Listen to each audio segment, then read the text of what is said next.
congratulations on Descendants 2, first of all. Thank you. It's amazing. So coming off the first movie, it was so successful. I mean, it's now in the top 5, I think, of all cable movies and most watched. I mean, that's amazing. Bizarre. Yes. Yeah. What was it like going into the sequel? Was there pressure around it? Did you feel any at all? Can you talk about that a little bit? Yeah, I can talk about the pressure. Yeah.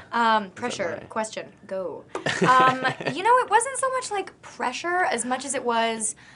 There was definitely like a call to action in terms of like, okay, like we're rallying. Right. Do you know? Because the first one really was very big. I mean, we had like dragons and things. And so we were all, I think as a cast, curious as to how we were going to top ourselves.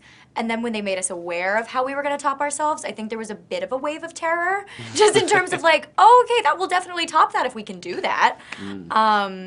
For me, personally, just with my character, as any character, as any human moves and grows and changes, like, as does a character, and if you're an actor who really wants to add, like, a dimension to your character, you have to sort of go there with them. And I didn't really know, Mal doesn't know who she is throughout this whole film. And so I had to kind of not know who the character was throughout the whole film, which was a bizarre thing for me. Because every character is, you know, they're written pretty concrete. Yeah. And then you audition and you get it if you're good at it. So to change and grow with a character was a new educational thing for me. But she finds herself at the end, and it was cool. It was good. So you're talking about your Mel changing and growing. What do you think is the main thing that, like, she evolves into in Descendants 2? I was about to make a really... If I could say what I was going to say, the joke was going to be really funny. You're going to have to trust me on it. Okay. What does she change in... Okay, well, you know, I think that anybody can relate to, like, what we are accustomed to, we seek out, right? And, like, you oftentimes find that in relationships when you're like, oh, my life is repeating itself because I'm trying to fix myself.